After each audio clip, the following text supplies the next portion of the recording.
Hello, Hamdan വ്ളോഗ്സിലേക്ക് എല്ലാവർക്കും സ്വാഗതം. എന്താണ് എല്ലാവരുടെയും വിശേഷങ്ങൾ? സുഖമല്ലേ? അൽഹംദുലില്ലാ, ഞാനും ഇവിടെ സുഖമായിട്ടിരിക്കണം കേട്ടോ.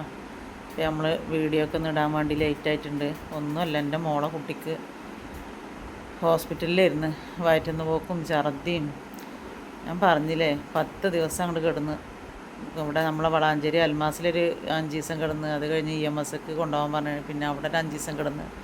അങ്ങനെ ഒരു ഹോസ്പിറ്റൽ കേസ് പൈത മക്കൾക്ക് വന്നു കഴിഞ്ഞാൽ പിന്നെ പറയേണ്ട ആവശ്യമില്ലല്ലോ. അപ്പോൾ നമ്മൾ വീഡിയോ ഒക്കെ ഒന്ന് ഡിലേ ആയതാണ് കേട്ടോ. അപ്പോൾ ഒന്ന് ഡിസ്ചാർജായി വന്നപ്പോഴൊക്കെയാണ് ഒന്ന് ശരിയായത്. അപ്പോഴത്തേനും നമ്മളെ കോഴികളൊക്കെ ഒരു പരിവായി. എന്താ വെച്ചാൽ നമ്മൾ രാവിലെ പോവുക, വൈകുന്നേരം വരിക, കോഴികളെ കൂടെ അടക്കാതൊക്കെ ആയിരുന്നു. അങ്ങനെയൊക്കെ ആയിട്ട് വല്ലാണ്ടാണ് ശ്രദ്ധിക്കാൻ പറ്റിയില്ല. എന്നാലും കുഴപ്പമില്ല. പിന്നെ മഴക്കാലമായി കഴിഞ്ഞാൽ നമ്മളുടെ കോഴികൾക്ക് കുറച്ച് വൃത്തി കുറവ് തന്നെ ആയിരിക്കുമല്ലോ. നമ്മൾ മുറ്റത്തേക്ക് ഇറക്കുമ്പോൾ മണ്ണും ചെളിയൊക്കെ ആയിട്ട് അവരെ മേലെ കൂടെ ഒക്കെ ആവും. ഈ മഴക്കാലമായാൽ അങ്ങനെയാണ്, കോഴികളെ കാണാൻ വല്ലാതെ വൃത്തി ഉണ്ടാവില്ല ഈ മണ്ണിലും മഴയും ഒക്കെ കൊണ്ടിട്ട്. അപ്പം ഇന്ന് ഞാൻ വന്നിട്ടില്ല എന്താണെന്ന് വെച്ചാൽ, എന്നോട് മെസ്സേജിൽ ചോദിക്കണുണ്ട് എന്ത് തീറ്റയാണ് നിങ്ങൾ കോഴികൾക്ക് കൊടുക്കണത് എന്നുള്ളത്, ഏത് ബ്രാൻഡിൻ്റെ തീറ്റയാണ് കൊടുക്കുന്നത്, എന്താണ് കൊടുക്കുന്നത് എന്നൊക്കെ. അപ്പം ഞാൻ കഴിഞ്ഞ കുറച്ച് വീഡിയോയിലൊക്കെ ഞാൻ തീറ്റയാണ് കൊടുക്കുന്നത് എന്നൊക്കെയുള്ള വീഡിയോ ഒക്കെ ഞാൻ ഓരോന്നും ചെയ്യാറുണ്ട്. പിന്നെ വീണ്ടും അത് റിപ്പീറ്റ് ചെയ്യണ്ടല്ലോ എന്ന് വിചാരിച്ചിട്ടാണ് ഞാനത് ചെയ്യാത്തത്.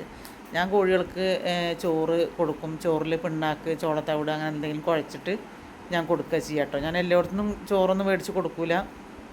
എൻ്റെ അയലോക്കത്തുള്ളവർ കുറച്ച് ചോറ് തരും. പിന്നെ എൻ്റെ വീട്ടിലെ ഫുഡിൻ്റെ വേസ്റ്റും അത് മാത്രമേ ഞാൻ കോഴികൾക്ക് ചോറായിട്ട് കൊടുക്കാറുള്ളൂ. പക്ഷേ ആ ചോറ് കൂടെ കൊടുക്കുമ്പോൾ ബാക്കിയുള്ള കറിയും അതേപോലെ ചോളത്തവിട് ഉണ്ടെങ്കിൽ അത് കുഴച്ച് കൊടുക്കും, അല്ലെങ്കിൽ പിണ്ണാക്ക് കുഴച്ച് കൊടുക്കും.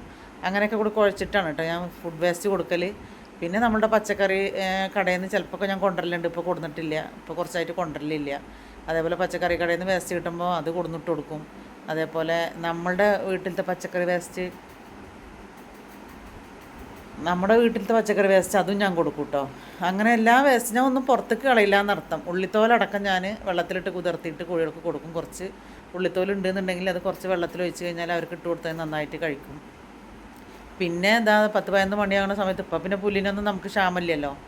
അപ്പോൾ നേരെ റോഡ് തന്നെയാണ് അപ്പുറത്ത്. അവിടെ നന്നായിട്ട് പുല്ല് വളർന്ന് നിൽക്കുന്നുണ്ട്. പുല്ലും തോട്ടപ്പയറൊക്കെ ഉണ്ടാവും. അത് കൊടുത്തിട്ട് ഇങ്ങനെ കൊണ്ടിട്ട് കൊടുക്കും. അപ്പോൾ അവർക്ക് ആവശ്യമുള്ള പുല്ല് അവർ കൊത്തി തിന്നും. പിന്നെ നമ്മൾ കൂട്ടിൽ തീറ്റ ഇട്ട് കൊടുക്കും. ഗോതമ്പുണ്ടെങ്കിൽ ഗോതമ്പ് ഇട്ട് കൊടുക്കും, അരി ഉണ്ടെങ്കിൽ അത് കൊടുക്കും. പിന്നെ നമ്മളുടെ ലെയർ പെല്ലറ്റ്, ലെയർ മാഷല്ല ഞാൻ കൊടുക്കൽ, ലെയർ പെല്ലറ്റാണ് കൊടുക്കൽ. കാരണം ലെയർ മാഷ് കൊടുത്തു കഴിഞ്ഞാൽ ഈ പറഞ്ഞമാതിരി എന്താ പറയുക, അങ്ങനെ പൊടിയല്ലേ. അപ്പോൾ അത് അവർ ചിക്കി ചകഞ്ഞ് കളഞ്ഞിട്ട് കളയും. പിന്നെ അത് നനച്ച് വെച്ച് കൊടുക്കലില്ല ഞാൻ. ഒരു തീറ്റയും ഞാൻ പാക്കറ്റ് തീറ്റ നനച്ച് വെച്ച് കൊടുക്കലില്ല, പൂപ്പൽ വരുമെന്ന് പേടിച്ചിട്ട്. അപ്പോൾ പിന്നെ സ്റ്റാർട്ടർ, ഗ്രോവർ, ലെയർ പെല്ലറ്റ്, ഇത് മൂന്നാണ് ഞാൻ കൊടുക്കാറ്. പിന്നെയുള്ള ഫുഡ് വേസ്റ്റുകളൊക്കെ കൊടുക്കുക. അതേപോലെ പുല്ലുകൾ കൊടുക്കുക, അസോള ഉണ്ടെങ്കിൽ അസോള കൊടുക്കുക. അതേപോലെ എന്ത് വേസ്റ്റ് കിട്ടുകയാണെങ്കിലും, ചക്കയാണെങ്കിൽ ചക്ക, മാങ്ങയാണെങ്കിൽ മാങ്ങ, ഫ്രൂട്ട്സിൻ്റെ വേസ്റ്റ് ഉണ്ടെങ്കിൽ അത്, അങ്ങനെയൊക്കെ കൊടുത്തിട്ടാണ് കേട്ടോ ഞാൻ ചെയ്യാറുള്ളത്. കുറച്ചേ ഉള്ളൂ നമ്മുടെ ഇത് മാത്രം കൊടുക്കുക, പാക്കറ്റ് ഫീഡും കൊടുക്കുക കേട്ടോ. അത് നിർബന്ധമാണ് കൊടുക്കൽ. മുട്ടയിടുന്ന കോഴികൾക്ക് നമ്മുടെ ലെയർ പെല്ലറ്റോ ലെയർ മാഷോ നിർബന്ധമായിട്ട് കൊടുക്കണം. അതേപോലെ ഗ്രോവറിൻ്റെ പ്രായമാവണ ഗ്രോവർ നിർബന്ധമായിട്ട് കൊടുക്കണം. സ്റ്റാർട്ടറിൻ്റെ പ്രായത്തിൽ സ്റ്റാർട്ടർ നമ്മൾ കൊടുക്കണം. പക്ഷേ അതൊക്കെ ഒരു നേരം അത് കൊടുത്തു കഴിഞ്ഞാൽ ബാക്കിയുള്ളതൊക്കെ നമ്മൾ കൈത്തീറ്റ സംഘടിപ്പിച്ചിട്ട് കൊടുക്കുക കേട്ടോ.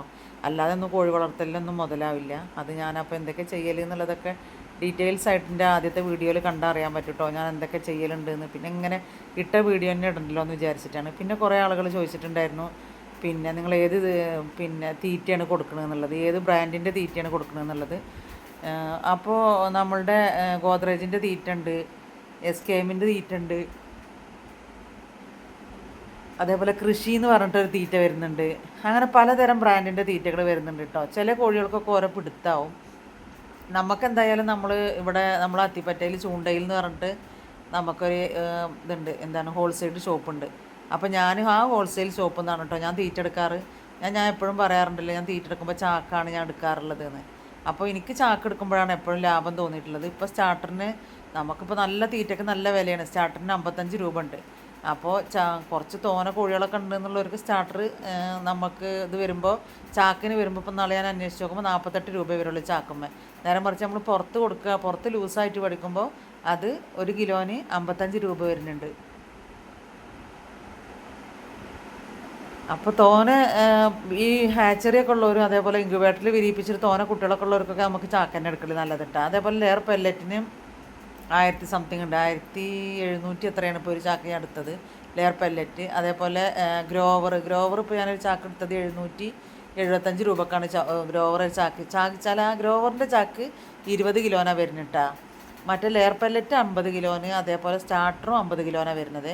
പക്ഷേ ഗ്രോവർ ഞങ്ങൾക്ക് ഇവിടെ ചൂണ്ടയിൽ ഈ 20ൻ്റെ പാക്കറ്റ് വരുന്നുണ്ട്. അപ്പോൾ ഞാൻ അതാണ് ഇപ്പോൾ വാങ്ങാറുള്ളത്. കാരണം 700 സംതിങ് വാങ്ങും ചെയ്യും. പിന്നെ ഇപ്പോൾ ഈ മഴയുള്ള സമയത്ത് നമ്മൾ തോനെ തീറ്റ വാങ്ങിച്ചാൽ തീറ്റ പൂക്കും ചെയ്യുമല്ലോ. പിന്നെ ഞാനെങ്ങനെയെന്ന് വെച്ചാൽ തീറ്റക്കൊക്കെ ഒരു ഡ്രമ്മ്, അതേപോലെ തീറ്റ ഇടാനൊക്കെ ഡ്രമ്മും അതേപോലെ ബക്കറ്റൊക്കെ വെച്ചിരിക്കുകയാണ്. അപ്പോൾ അതിൽ നനവില്ലാതെ നമ്മളുടെ കൈ ആയാലും നമ്മൾ എടുക്കുന്ന തീറ്റ പാത്രത്തിൽ എന്തായാലും നനവില്ലാതെ എടുക്കുക, അങ്ങനെയൊക്കെയാണ് കേട്ടോ ചെയ്യൽ. അതുകൊണ്ട് എനിക്ക് വാങ്ങിയാലും അങ്ങനെ പ്രശ്നം വരാറില്ല. കാരണം ഡ്രമ്മിൽ തീറ്റ നനയാണ്ട് സൂക്ഷിക്കലാണ്. പിന്നെ ഞാൻ കൊടുക്കുന്നത് എസ് കെ എമ്മിൻ്റെ തീറ്റയാണ് കേട്ടോ. അപ്പോൾ എസ് കെ എമ്മിൻ്റെ തീറ്റയാണ് ഞാൻ കൊടുക്കാറുള്ളത്. കാരണം ആ ബ്രാൻഡാണ് ഞാൻ കൊടുക്കാറുള്ളത്. എനിക്കൊന്നും കൂടിയും എന്താണെന്ന് പറയുക, ഒന്നും കൂടി ഒന്ന് ലെവൽ തോന്നിയിട്ടുള്ളത് എസ് കെ എമ്മിൻ്റെ തീറ്റ കൊടുത്തപ്പോഴാണ് കേട്ടോ. ഇതിൻ്റെ ഇടയ്ക്ക് ഞാൻ നമ്മളുടെ വേറെ ഏതോ ഒരു തീറ്റ കൊടുത്തിട്ടുണ്ടായിരുന്നു. പിന്നെ അപ്പോൾ എനിക്ക് മുട്ടോൽപാദനം കുറഞ്ഞ പോലെ തോന്നി. കാരണം ഞാൻ എപ്പോഴും ഇവർക്ക് എസ് കെ എമ്മിൻ്റെ തീറ്റയാണ് കൊടുക്കൽ. അതൊന്ന് മാറ്റി പിടിച്ചപ്പോൾ കുറച്ച് കുറവുണ്ടായിരുന്നു ആ തീറ്റയ്ക്ക്.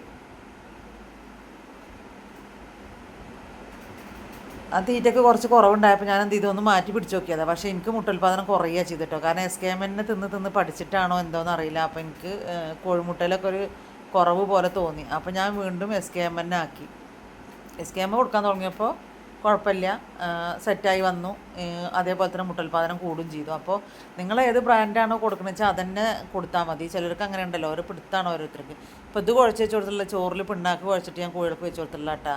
പിന്നെ അതാ ഇനിയിപ്പോൾ വൈകുന്നേരം ആകുമ്പോഴത്തേനും ആ പുല്ലൊക്കെ അവർ കൊത്തി കഴിച്ചിട്ട് അതൊക്കെ തിന്നും. അപ്പോൾ നമുക്ക് വൈകുന്നേരം ആകുമ്പോൾ ഒന്നും ഉണ്ടാവില്ല. പിന്നെ ഞാൻ മണ്ണിൽ കഴിയണത് ഇട്ട് കൊടുക്കാറില്ല കേട്ടോ. പുല്ലാണെങ്കിലും എന്താണെങ്കിലും ഞാൻ ആ കൊട്ടത്തളത്തിലാണ് ഇട്ട് കൊടുക്കുക. എന്താണെന്ന് വെച്ചാൽ മണ്ണായിട്ട് ഇനി അവർക്കത് തിന്നാനുള്ളൊരു ബുദ്ധിമുട്ട് വരണ്ടെന്ന് വിചാരിച്ചിട്ട് ഞാൻ അങ്ങനെ കൊട്ടത്തളത്തിൽ ഇട്ട് കൊടുക്കാറാണ്. പിന്നെ ഈ മഴക്കാലത്ത് കഴിയുന്നതും ആൾക്കാർ പുറത്തേക്ക് വിടാതിരിക്കുകയാണ് നല്ലത്. കാരണം നല്ല മഴയാണെങ്കിൽ തുമ്മലും ജലദോഷമൊക്കെ വരും. ഇപ്പോൾ ഇത് ചെറിയൊരു വെയിൽ കണ്ടപ്പോൾ ഞാൻ വിട്ടതാണ്. പക്ഷേ വൈകുന്നേരം വരെ മഴയൊക്കെ ഉണ്ടായിരുന്നു കേട്ടോ. പിന്നെ എനിക്കിത് ഈ പറഞ്ഞ പോലെ ഒന്ന് കുറച്ച് വർക്കുള്ളതുകൊണ്ട് ഞാൻ വർക്കിന് പോയി ഇവരെ വിട്ടതിൻ്റെ ശേഷം. പിന്നെ ഞാൻ വന്നപ്പോഴത്തേനും ഈ തീറ്റയൊക്കെ ഈ ഇലയൊക്കെ പുല്ലും ഇലയൊക്കെ തിന്ന് കഴിഞ്ഞിട്ടുണ്ടായിരുന്നു. അപ്പോൾ ഇതേപോലെ മാണിത്തട്ട, ചക്കയുടെ കാലായ ചക്ക, അതേപോലെ വാഴൻ്റെ ഇല, അതേപോലെ പപ്പായയുടെ ഇല, ചായമനസൻ്റെ ഇല, നിങ്ങൾക്ക് എന്ത് വേണമെങ്കിലും കൊടുക്കാം കേട്ടോ കോഴികൾക്ക്. അതേപോലെ ചീരൻ്റെ ഇല, എല്ലാതും എന്ത് ഇലവർഗ്ഗങ്ങളും അവർക്ക് കൊടുത്താലും നല്ലതാണ്. അതേപോലെ തോട്ടപ്പയറൊക്കെ കിട്ടുന്നവരാണെങ്കിൽ നന്നായിട്ട് തോട്ടപ്പയർ കൊടുത്തു നോക്കുക, നല്ല പ്രോട്ടീനാണ്. നമ്മളെ സ്റ്റാർട്ടർ കൊടുക്കുന്ന ഫലമാണ് തോട്ടപ്പയറൊക്കെ കൊടുത്തു കഴിഞ്ഞാൽ. അപ്പോൾ തീറ്റയുടെ കാര്യം എന്ന് വെച്ചാൽ നമുക്ക് നന്നായിട്ട് വില കൂടിയ കാരണം കൊണ്ട് ഇപ്പോൾ നല്ലൊരു പ്രതിസന്ധിയിലാണ് നമ്മൾ നിൽക്കുന്നത്. എന്നാൽ കോഴിമുട്ടക്കാണെങ്കിലും നമ്മൾ കൊടുക്കുന്ന സമയത്ത് ആ വില കിട്ടില്ല. കാരണം സീസൺ ഇല്ലാത്ത സമയത്ത് കോഴിമുട്ടക്ക് വില കൂട്ടാനും കുറക്കാനൊന്നും നമുക്ക് പറ്റില്ലല്ലോ. അപ്പോൾ നമ്മളൊരു മീഡിയം ഇതിലല്ലേ നമ്മളിപ്പോൾ ഇങ്ങനെ കൊടുത്തുകൊണ്ടിരിക്കുന്നത്. അപ്പോൾ കഴിയുന്നത് നമുക്ക് ഇങ്ങനത്തെ പാക്കറ്റ് ഫീഡ് വാങ്ങാതെ പറ്റില്ല. കാരണം ഒരേ പെല്ലറ്റോ ലെയർ മാഷോ എന്തായാലും അതിലെല്ലാ ധാതുലവണങ്ങളും അടങ്ങിയതുകൊണ്ട് ആ തീറ്റ കോഴികൾക്ക് കൊടുത്തേ പറ്റുള്ളൂ. ഇപ്പോൾ ഈ കോഴികൾ ഇപ്പോൾ ഈ കൊത്തി തിന്നണത് എന്താണെന്ന് വെച്ചാൽ പിണ്ണാക്കും ചോറും കൂടി കുഴച്ച് വെച്ച് കൊടുത്താണ് ഞാനത്. കാരണം കുറച്ചിങ്ങനെ ഡ്രൈ ആയിട്ടാണ് കുഴച്ച് വെച്ച് കൊടുത്തിട്ടുള്ളത്. മറ്റേത് വെള്ളം പോലെ കൊടുക്കുമ്പോൾ അവരതിൽ ചിക്കി ചകഞ്ഞുമ്പോൾ ആകെ കൂടിയൊരു അളുപിളാവുക. അപ്പോൾ ഞാനെന്ത് ചെയ്ത് ഇങ്ങനെ പുട്ടിന് കുഴക്കണ പോലെ കുഴച്ചതിൻ്റെ ശേഷം ഇതിങ്ങനെ കൊടുക്കുന്നതാണ്. ഇത് വൈകുന്നേരം ആകുമ്പോഴത്തേനും അവർ ഏകദേശം ഒക്കെ തിന്ന് തീർക്കും. ഇപ്പം ഇങ്ങനെ ചിക്കി ചകഞ്ഞിങ്ങനെ കളഞ്ഞാലും ആ ചിക്കി ചകഞ്ഞതൊക്കെ അവർ വീണ്ടും കൊത്തി കഴിച്ചിട്ട് അതങ്ങനെ അവിടെ ക്ലീനാക്കും.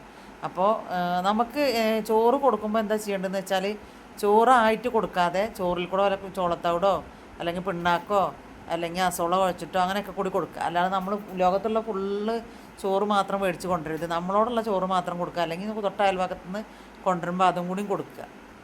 അങ്ങനെയൊക്കെയാണ് കേട്ടോ ഞാൻ കൊടുക്കാറുള്ളത്. അപ്പോൾ ഏത് ബ്രാൻഡാണെന്ന് ചോദിച്ചാൽ ഞാൻ എസ് കെ എമ്മിൻ്റെ ബ്രാൻഡാണ് കൊടുക്കുന്നത്. എസ് കെ എം കൊടുക്കുമ്പോൾ ഒന്നും കൂടി ബെനിഫിറ്റ് ഉള്ള പോലെ എനിക്ക് തോന്നിയിട്ടുണ്ട് കോഴികൾക്ക് കേട്ടോ. അപ്പോൾ ഈ എസ് കെ എമ്മിൻ്റെ ലെയർ പെല്ലറ്റും ലെയർ മാഷും അതേപോലെ ഗ്രോവറും സ്റ്റാർട്ടറൊക്കെ എസ് കെ എമ്മാണ് ഞാൻ കൊടുക്കൽ. അതിന് കുറച്ച് റേറ്റും ഉണ്ട്. എസ് കെ എമ്മിൻ്റെന് കുറച്ച് റേറ്റും കൂടുതലാണ്, പക്ഷെ എന്നാലും പ്രൊഡക്ഷൻ ഉണ്ട്. അതുകൊണ്ടാണ് കേട്ടോ ഞാൻ അങ്ങനെ കൊടുക്കുന്നത്. എനിക്ക് പിന്നെ ഏറ്റവും നന്നായിട്ട് തോന്നിയിട്ടുള്ളത് എസ് കെ എമ്മിൻ്റെ തീറ്റയാണ്. പിന്നെ എല്ലാവരും പറയുന്നുണ്ട് കൃഷി കൊടുത്താലും നന്നാവുന്നു. പക്ഷേ ഇവിടെ ഒന്നും കൃഷി കിട്ടാനില്ല കേട്ടോ. ഞാനൊന്ന് സാമ്പിൾ നോക്കണമെന്ന് വിചാരിച്ചിട്ടുണ്ടായിരുന്നു കൃഷിയുടെ തീറ്റ. പക്ഷെ ഇവിടെ ഒന്നും കിട്ടാനില്ല കൃഷിയുടെ തീറ്റ. അപ്പോൾ ഞാൻ കൊടുക്കുന്നത് അതാണ്. അപ്പോൾ നിങ്ങൾക്ക് എങ്ങനെയാണോ നിങ്ങളുടെ കയ്യിൽ കിട്ടുന്നത് വെച്ചാൽ അതിനനുസരിച്ച് കൊടുക്കാം കേട്ടോ. ഞാൻ കൊടുക്കുന്നത് എസ് കെ എം ആണെന്ന് വിചാരിച്ച് നിങ്ങളത് കൊടുക്കണമെന്ന് ഞാൻ പറയില്ല.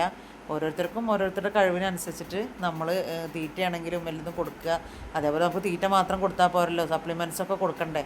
അപ്പോൾ നമുക്ക് നമ്മളുടെ ബഡ്ജറ്റിൽ ഒതുങ്ങും വേണം. അല്ലാണ്ട് ഇപ്പോൾ കോഴിക്കൃഷി ചെയ്തിട്ട് നമുക്ക് നഷ്ടത്തിലേക്ക് പോകാൻ പറ്റില്ലല്ലോ. കഴിയണതും പുല്ല്, അതേപോലെ ഈ മാണിത്തട്ട, അതേപോലെ ഈ വാഴത്തട അങ്ങനെയൊക്കെ കിട്ടുന്നവരൊക്കെ ആണെങ്കിൽ അതൊക്കെ കൊടുത്തിട്ട് കൂട്ടിലിങ്ങനെ കൊത്തി, ഇനിയിപ്പോൾ നിങ്ങൾക്ക് കൊത്തി അരിയാൻ പറ്റിയില്ലെങ്കിൽ നിങ്ങളവിടെ ഇട്ട് കൊടുത്താൽ തന്നെ അതിങ്ങനെ കൊത്തി കൊത്തി കഴിച്ചോളും. അങ്ങനെയൊക്കെ നമുക്കിതൊന്ന് ലാഭം പ്രതീക്ഷിക്കാൻ പറ്റുള്ളൂ കേട്ടോ. അല്ല അപ്പോൾ ഒക്കെ പാക്കറ്റ് ഫീഡ് കൊടുത്താലൊന്നും നമുക്കിതൊന്നും ഒന്നും കിട്ടില്ല. കുറച്ചൊന്നും ഇങ്ങനെ മെനക്കെട്ട് കുറച്ച് ഇടങ്ങറായാൽ മാത്രമേ നമുക്ക് എന്തെങ്കിലും കിട്ടുള്ളൂ. സൈഡ് ബിസിനസ്സായിട്ട് തുടങ്ങുമല്ലേ, അല്ലാതെ ഇപ്പോൾ ഇതൊരു മെയിൻ ബിസിനസ്സായിട്ടല്ലേ ഇപ്പോൾ നമ്മൾ തുടങ്ങുന്നത്. അപ്പോൾ മഴക്കാലമാകുമ്പോൾ കഴിയുന്നതും പുറത്തേക്കൊന്നും വിടാതിരിക്കുക. ഇനി വെയിലുള്ള ദിവസങ്ങളാണെങ്കിൽ പുറത്തേക്ക് വിടുക. കാരണം മഴക്കാലത്ത് ഇവർക്ക് മുട്ടൽപ്പാദനം കുറയാനുള്ള ഏറ്റവും കാരണം വെയിലില്ലായ്കയാണ്. സൂര്യപ്രകാശം കുറഞ്ഞാൽ ഇവർക്ക് മുട്ടൽപ്പാദനം കുറയും. അപ്പോൾ മഴക്കാലത്ത് കഴിയുന്നതും ലൈറ്റൊക്കെ ഇട്ട് കൊടുത്ത് സെറ്റാക്കാൻ നോക്കാം കേട്ടോ. ഇൻഷാ അല്ലാഹ് ഞാൻ വേറൊരു വീഡിയോ ആയിട്ട് വരെ. Thank you.